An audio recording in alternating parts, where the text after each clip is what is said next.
sir. Just stay right there a moment, all right? I'm not going anywhere. Appreciate it. They're checking inside. Understood. We'll have you in shortly. It was a quiet Thursday morning. The kind of morning where nothing feels urgent yet. The federal courthouse stood still under a pale sky. Glass doors reflecting the slow movement of early staff arriving for work. No sirens. No shouting. No tension in the air. Just routine settling into place. Judge Malcolm Reed arrived the same way he always did early. Calm. Unaccompanied. No security detail. No announcement.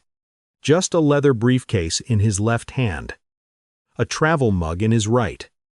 And the focused stillness of someone preparing for a full day on the bench. He wasn't rushing. He didn't need to. This building was his workplace. He had walked these steps hundreds of times before. He crossed the open plaza toward the employee entrance, blending into the familiar rhythm of the morning. A few staffers drifted in behind him. Security stood inside the glass. Phones were checked. Doors opened and closed. Everything felt ordinary, predictable, safe. Then a uniformed officer stepped directly into his path. Not a greeting, not a question, a stop. Move to the side. The officer said, "Hands where I can see them." The words weren't sharp because of urgency. They were sharp because they were meant to assert control. This wasn't about protecting the building. It wasn't about a visible threat. It was about dominance. Exercised quickly and publicly. Judge Reed stopped immediately. He didn't argue. He didn't raise his voice. He did exactly what people are always told to do. He stood still. His hands remained open and visible. His expression stayed calm, almost neutral. And then he asked one simple question, the one that quietly separates a lawful interaction from an unlawful one. "Am I being detained?" The officer didn't answer directly. And in that silence, the ordinary morning ended. The officer didn't answer the question. Not directly. Instead, he shifted his weight, squared his shoulders, and said there had been a report of suspicious activity. He said Judge Reed fit the description. That was it. No explanation of what the activity was. No description of any crime. Just a phrase designed to sound official enough to end the conversation. Judge Reed didn't move. His hands stayed exactly where they were, visible and relaxed. He asked again, calmly, whether he was being detained or free to continue into the building. The officer still didn't give a clear answer.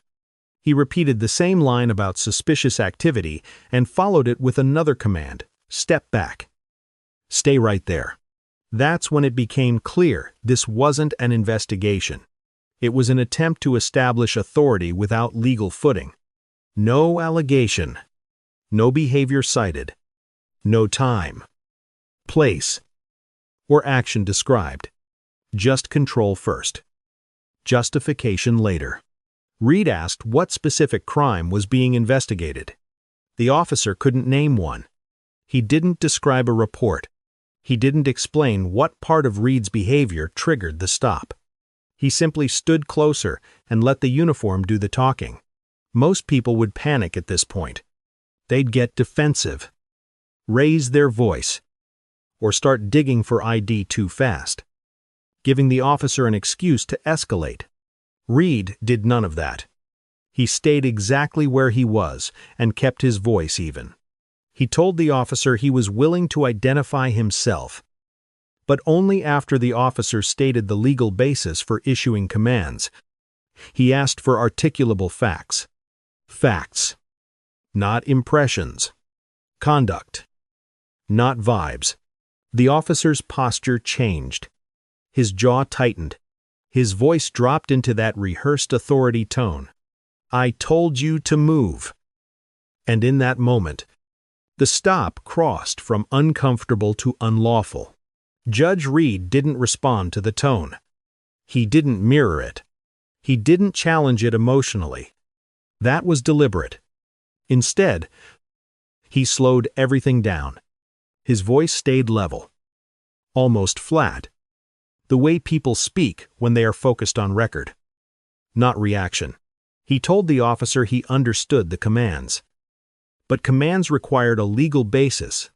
He explained clearly, calmly, that without a stated crime or reasonable suspicion supported by specific facts, the officer could not lawfully order him to move or restrict his movement.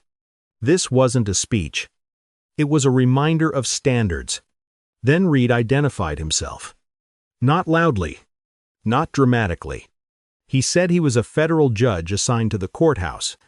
He said he had official credentials on him. He said he would present them safely and cooperatively. But he also said they needed to follow proper procedure. Verification through courthouse security, internal confirmation, documentation. The officer didn't like that. You could see it in the way his stance shifted, the way he leaned forward slightly, closing space that didn't need to be closed. Authority, when questioned, often tries to reclaim ground physically. He told Reed to stop talking. He said he would decide how this went. He repeated the order to move back. Reed didn't comply. Not because he was resisting, but because he understood what compliance would mean. Once you move at an officer's command without legal grounds, the interaction changes. The officer controls the narrative. The stop becomes harder to unwind. So Reed stayed where he was, hands visible, feet planted. He repeated his request for verification through courthouse security and asked the officer to state clearly whether he was being detained. The officer still wouldn't answer that question. And that refusal, the refusal to define the stop, was the clearest sign yet that this was no longer about safety. It was about control. That's when the officer changed tactics. He stepped closer. Not aggressively enough to look dramatic, but close enough to feel deliberate. He told Judge Reed to stop explaining himself. He said the talking was unnecessary. Then he tried to guide him subtly at first, away from the entrance, away from the glass doors, away from the security desk visible just inside the building. It wasn't a shove. It was something more calculated. A pressure move. A quiet attempt to relocate the encounter to a space where fewer eyes could see and fewer systems could record. Judge Reed didn't move. He understood exactly what that shift meant. Once you let an officer reposition you without a legal basis, the interaction stops being transparent. The record gets murky. The officer gains narrative control. Reed wasn't being defiant. He was protecting the clarity of what was happening. He told the officer he would not move without a stated reason and lawful grounds. He repeated again that verification through courthouse security would resolve everything quickly. He pointed out that the security desk was right there and that internal confirmation was standard procedure. The officer ignored that. He repeated the command. Step back. Stay put. By now, people were noticing. At first, it was subtle. Staffers slowed their pace. A few glanced over their shoulders. Most kept walking, pretending not to stare. But their attention kept drifting back. Something about the scene felt wrong. Then someone stopped completely. A young clerk arriving for work saw Judge Reed's open hands, saw the officer crowding him, and recognized the imbalance instantly. She didn't intervene verbally. She did something quieter and far more powerful. She pulled out her phone and started recording. Another phone came up. Then another. No shouting. No confrontation. Just witnesses deciding to document what they were seeing. The atmosphere shifted. What had been a private exercise of authority was becoming a public record. And the officer felt it. The officer noticed the phones almost immediately. You could see it in the way his eyes flicked from face to face, in the slight pause before his next command, For a brief moment, his confidence seemed to harden. Huge, as if the presence of cameras would work in his favor. Some officers believe being recorded validates their authority. But that confidence didn't last. Because Judge Reed wasn't giving him anything to work with. No raised voice. No sudden movement. No emotional reaction that could be reframed as resistance. Just a calm man standing still.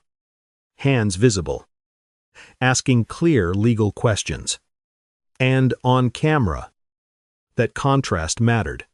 The officer tried to reclaim control by escalating verbally. He told Reed to comply. He suggested that Reed was delaying an investigation. He implied that cooperation would make things easier. The language was familiar, the kind used to pressure compliance without stating a reason. Reed didn't take the bait. He didn't argue about tone. He didn't debate authority. He asked, again, whether he was being detained or free to enter the building. He asked the officer to state the suspected offense. The officer still wouldn't answer. So Reed moved to the next step. Carefully. He told the officer he was prepared to identify himself and that his credentials were available. He described where they were and asked how the officer wanted to proceed safely. He suggested, again, contacting courthouse security to verify through proper channels. This wasn't about proving who he was. It was about forcing the interaction back into policy. Because policy limits discretion. And discretion, when unchecked, is where bias operates. The glass doors were right there. The security desk had a clear view. Verification would have taken seconds. The officer didn't want that yet. Instead of ending the stop, he stalled, repeating the same vague justification, issuing another small command, trying to keep the situation suspended in his control. And with every second that passed, more people stopped. More phones stayed up. More witnesses locked in. What had started as a quiet power move was becoming something else entirely, a record. Standing there with cameras pointed at him, the officer made a choice. And it was the wrong one. Instead of walking the few steps to the security desk and verifying Judge Reed's identity, he reached for his radio. But he didn't use it the way courthouse protocol required. He didn't call internal security. He didn't request verification through the building's system. He treated it like a street stop. The radio crackled as he spoke in the language of suspicion. Not confirmation. The kind of language meant for unknown subjects on public sidewalks. Not credentialed personnel at a federal courthouse. Judge Reed recognized the danger immediately. This was how situations escalated unnecessarily by pulling in the wrong response. Through the wrong channel. Under the wrong assumptions. Reed didn't flinch. He didn't interrupt emotionally. He tightened his language. He told the officer clearly that the proper procedure was courthouse security verification and that calling it in like a suspect stop was inappropriate. He asked again for the officer to state whether he was being detained and what specific offense was being investigated. The officer ignored the question. He repeated the same phrase. Almost mechanically now. Suspicious activity. Fits the description. Reed pressed for details. What description? Who made the report? What behavior was observed? At what time? None of those questions were aggressive. They were precise. And the officer had no answers. As the radio traffic continued, Reed understood something important. This wasn't confusion anymore. It was improvisation. And improvisation, in law enforcement, is where things go wrong fast. The officer tried once more to reposition Reed, nudging him subtly away from the doors, away from the glass, away from the security desk that could see everything. It wasn't forceful, but it was intentional. That's when someone inside the building tapped sharply on the glass, drawing the attention of the security desk. A guard looked up. Then another. The moment the inside of the building started paying attention, The officer hesitated, and that hesitation exposed the truth. Verification would end this. And he didn't want it ended yet. That hesitation changed the balance of the moment. Judge Reed saw it immediately. He didn't step forward. He didn't retreat. He stayed exactly where he was and made his next words deliberate. He told the officer he would not move and would not comply with further commands until verification was completed through courthouse security. He stated clearly that his credentials were available and that confirmation could happen safely. Right now. The officer didn't respond to that process. Instead, his frustration leaked out in a different way. His voice lowered, but the edge sharpened. He suggested that Reed's claim didn't make sense, that it didn't line up. Then he said it. "You don't look like who you say you are."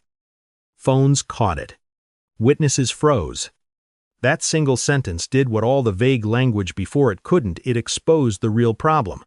This was no longer about suspicious behavior. It was about disbelief. About an assumption that a black man standing at a federal courthouse could not be what he claimed to be. Judge Reed didn't react emotionally. He didn't argue identity. He didn't defend his resume. He treated the statement like evidence. He told the officer, calmly and clearly, that refusing to verify credentials while issuing movement orders without legal grounds would be documented as an attempted unlawful detention. That word "documented" landed hard. You could see it on the officer's face. This wasn't about winning an exchange anymore. This was about creating a record that would outlive the moment. Inside the glass doors, security personnel were now fully engaged. Movement was visible. A supervisor stepped away from the desk with purpose. Straight posture. Direct path. No confusion. The officer tried to talk over the moment, to reframe it before help arrived. He repeated the same justifications. Faster now. Public safety. Suspicious activity. But the scene had already shifted. This wasn't one officer controlling one man anymore. It was an officer being observed by witnesses, by cameras, and by a system about to verify the truth in front of everyone. Security Supervisor Asha Nguyen came through the doors without hesitation. She didn't raise her voice. She didn't take sides. She took control the way professionals do, by immediately focusing on process. Her first words weren't directed at Judge Reed or the officer personally. They were procedural. Let's verify. She positioned herself so she could see both men clearly and asked Judge Reed for confirmation points. Reed responded exactly the way he had said he would: slow movements.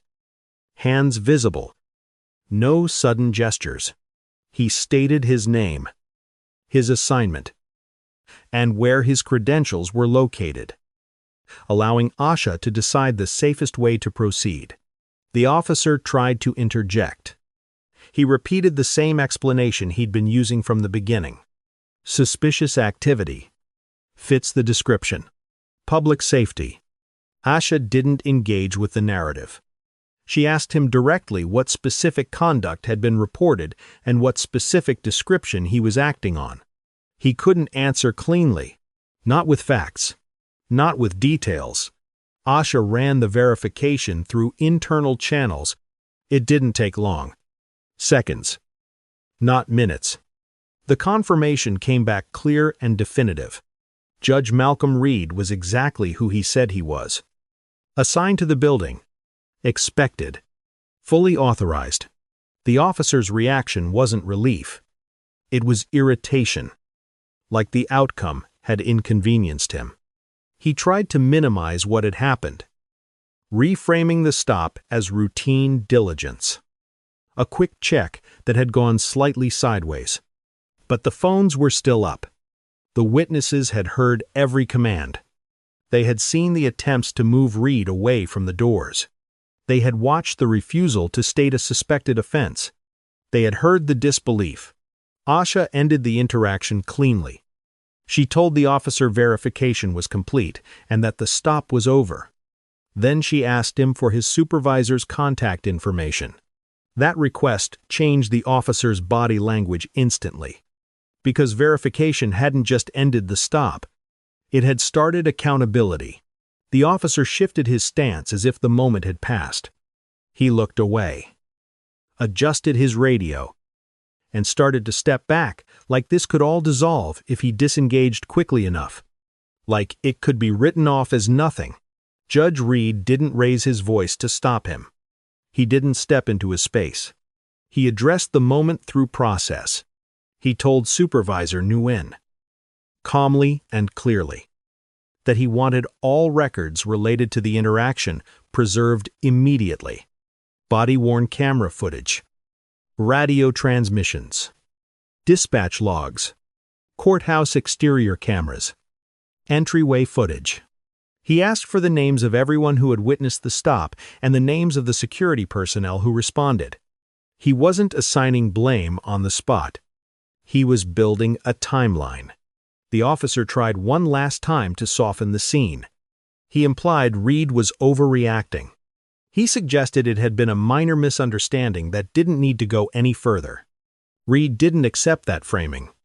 He pointed out the central issue without emotion. Commands had been issued without a stated legal basis. Movement had been ordered without reasonable suspicion. Verification had been delayed deliberately. That left only two possibilities on record. Either there had been lawful grounds for the stop, supported by facts, or there hadn't. Before the officer could respond, Chief Deputy Marshal Taryn Blake arrived. The difference in tone was immediate. Blake didn't posture. He didn't lecture. He asked direct questions, the kind that turned scenes into reports. What crime was being investigated? What specific facts supported the stop? Why wasn't courthouse security contacted first? The officer attempted to answer in generalities. Blake cut that off. He told him to provide specifics or stop speaking. He reminded him that the interaction had been recorded from multiple angles and that accuracy mattered.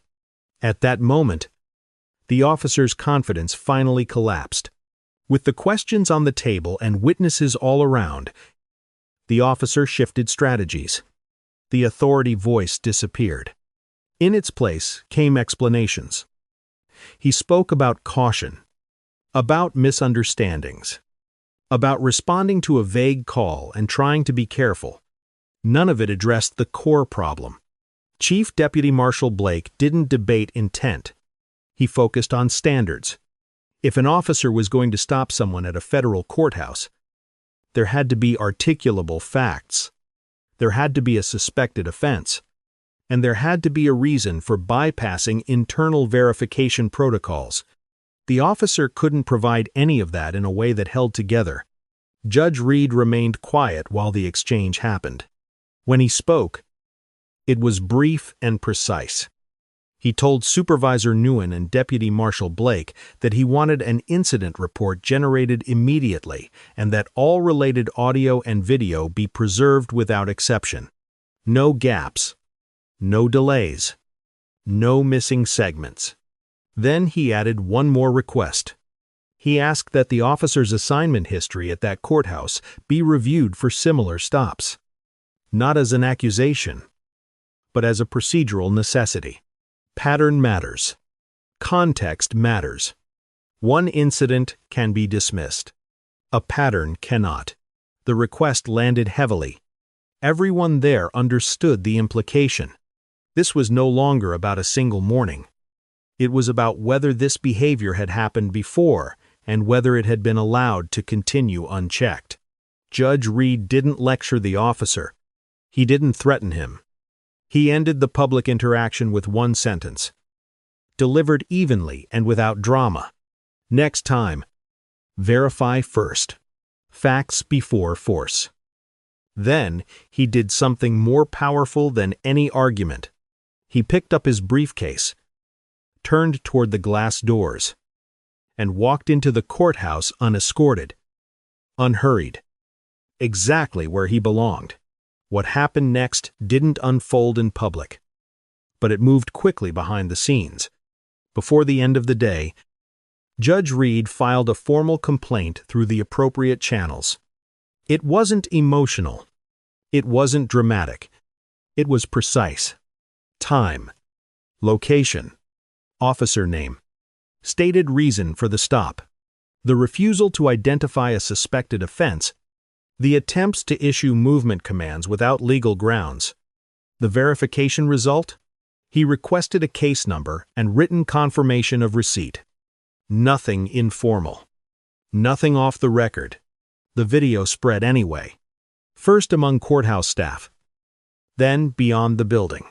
Once it circulated, the option to quietly dismiss the incident disappeared. Oversight units pulled the officer's history at the courthouse. Prior stops. Prior suspicious person contacts. Prior complaints that hadn't gone far enough to trigger serious review. A pattern emerged. Vague justification. Early commands. Escalation before verification. Withdrawal once challenged. The officer was removed from his courthouse assignment and placed under formal review. Training records were examined. Supervisors were questioned about oversight and response. This wasn't treated as a single bad judgment call anymore. It was treated as a systemic failure that had gone unchecked. Policy changes followed. Verification through courthouse security became mandatory before escalation at that entrance. Officers were reminded formally that claims of affiliation must be confirmed, not challenged through control tactics. Inside the building, something else shifted too. Staff didn't look away as quickly. Phones came up sooner. People asked clearer questions out loud, not to provoke, but to keep the process visible. The message was clear. What gets documented gets corrected. This story was never really about a judge and a cop. It was about a line that gets crossed far too often, and what happens when someone refuses to let it slide. The officer didn't lose his career because he made a mistake. He lost it because he doubled down on control when the law required restraint. He chose dominance over procedure. Assumption over verification. Judge Reed didn't win this moment by pulling rank or humiliating anyone. He won it by doing something much harder. He stayed calm. He stayed still. And he forced the system to operate exactly the way it was designed to. Step by step. On record. In the open, that's the part that matters. Power abuse thrives in confusion, speed, and silence. It survives when people comply just to make it stop. It collapses when someone slows the moment down and demands facts, demands process, demands accountability. The lesson here isn't that everyone needs to argue with police. It's that everyone has the right to lawful treatment, and that rights only work when they're exercised deliberately. Verification isn't disrespect. Asking for a legal basis isn't obstruction. Documentation isn't retaliation. It's protection. So ask yourself this. If you were standing there, calm but pressured, would you rush to comply just to move on with your day, or would you do what Judge Reed did: hold your ground, keep your hands visible, and force the interaction back into the rules? Because the moment that officer crossed the wrong line wasn't when he stopped a man. It was when he refused to admit he had no reason to. If you believe power should come with consequences, share this story. If you want more accountability instead of excuses, subscribe. And remember, facts before force. Always.